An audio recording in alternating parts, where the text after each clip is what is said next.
सभी साथियों को जय श्री कृष्ण। आज हम चर्चा करेंगे प्राणायाम पर। प्राणायाम हमारी सनातन संस्कृति का मुख्य आधार है, मुख्य अंग है। हमारे प्राचीन ऋषि मुनि अनेकों वर्षों से इस सिद्धांत को स्वीकार करते आए हैं। वर्तमान में भी कुछ समय से इसमें जागृति आई है। अभी 21 जून को योग दिवस भी आ रहा है। हम सब मिलकर के उसको बड़े उत्साह से उसको हम सेलिब्रेट करेंगे। लेकिन महत्वपूर्ण बात यह है कि प्राणायाम कितने प्रकार का होता है, इसको कैसे कर सकते हैं, इसके फ़ायदे क्या हो सकते हैं, इस पर हम छोटी सी चर्चा करेंगे। प्रथम जो फर्स्ट इसका जो बेनिफिट है, फ़ायदा है, आजकल पूरी दुनिया ग्लोबलाइजेशन में है। उस ग्लोबलाइजेशन में, ग्लोबल के इस ज़माने में ग्लो का ज़माना है। सब लोगों को ग्लो चाहिए और इस ग्लो को लाने के लिए लोग बहुत खर्चा करते हैं। ब्यूटी पार्लर जाते हैं, पता नहीं सैलून जाते हैं, सब करते हैं। मैं इसका विरोध नहीं कर रहा हूँ, लेकिन प्राकृतिक ग्लो किसी को चाहिए, नेचुरल ग्लो किसी को चाहिए, तो वो प्राणायाम करे। मैं ये दावे के साथ कह सकता हूँ कि जो व्यक्ति नित्य प्राणायाम करता है उसके चेहरे पर एक भिन्न प्रकार का जो ग्लो होता है, जो कभी मिटने वाला नहीं होता है। ऐसा नहीं है कि ब्यूटी पार्लर गए और फिर दूसरे दिन में वो ख़त्म हो जाएगा, ऐसा नहीं। जो प्राणायाम का जो प्रभाव है चेहरे पर, वो स्पष्ट दिखाई देता है। प्राणायाम श्रीमद् भागवत के अनुसार, कपिलोपाख्यान के अनुसार 3 प्रकार का माना गया है: पूरक, कुंभक और रेचक। पूरक क्या होता है? पूरक जब हम बाएं तरफ से सांस को खींचते हैं और उसको अंदर की तरफ ले जाते हैं, तो इस क्रिया को कहा जाता है पूरक। कुंभक क्या होता है? बोले अपने यहाँ पर इस हृदय भाव में उसको अगर हम भर लें, उसको कहा जाता है कुंभक।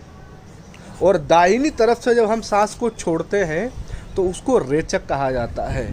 तो श्रीमद् भागवत के कपिलोपाख्यान के अनुसार वहाँ भगवान कपिल अपनी माँ देवहूति को ये समझा रहे हैं कि पूरक, कुंभक, रेचक करने से मन की चंचलता किस प्रकार कम होती है, उसका किस प्रकार शमन होता है, ये भगवान बता रहे हैं।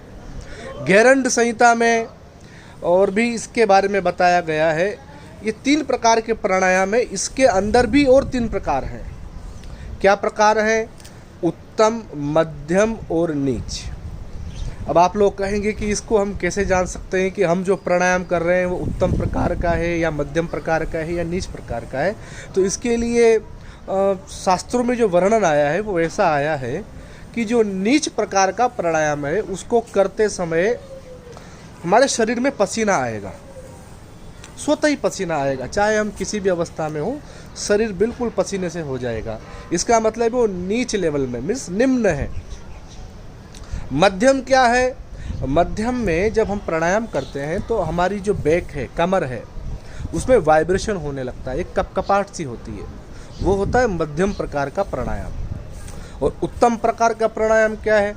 उत्तम प्रकार का जो प्राणायाम होता है उसमें जो साधक है वो आसन से ऊपर उठ जाता है, आसन नीचे होता है और साधक ऊपर चला जाता है, ये उत्तम।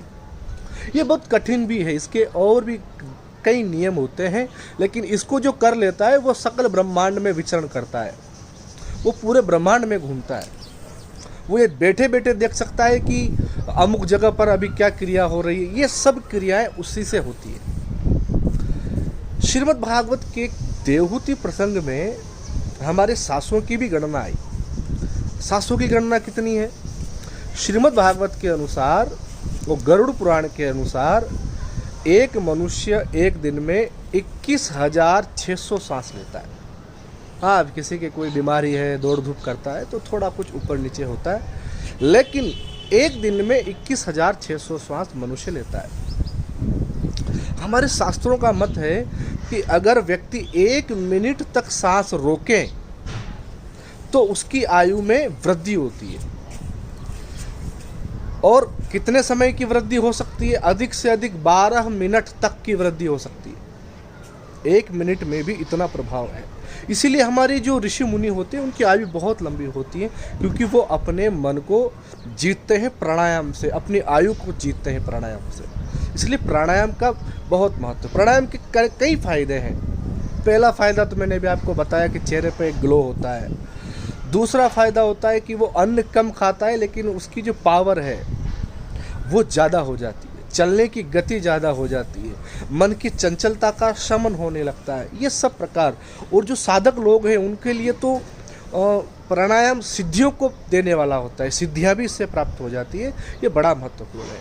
अब आप इससे अनुमान लगाइए, हमारे धर्म ग्रंथों में संध्या वंदन का बड़ा विधान है। उस संध्या वंदन में प्राणायाम को जोड़ा गया है। वो इसीलिए जोड़ा गया है ताकि प्रत्येक व्यक्ति अपने मन को, अपनी आयु को बढ़ा सके, मन की गति की जो चंचलता है उसको थोड़ा रोक सके। तो प्राणायाम के बड़े महत्व हैं। एक छोटी सी चर्चा हमने प्राणायाम पर की थी। आगे विभिन्न विषयों पर, सनातन धर्म के अनेक विषय हैं, उस पर हम चर्चा करते रहेंगे। आप हमारे चैनल को लाइक और सब्सक्राइब करें। आचार्य ऋतुराज शर्मा नाम से हमारे चैनल को आप लाइक और सब्सक्राइब और शेयर करते रहिए। हम सनातन धर्म की विभिन्न प्रकार की गहरी जानकारियाँ आगे से आपको देते रहेंगे।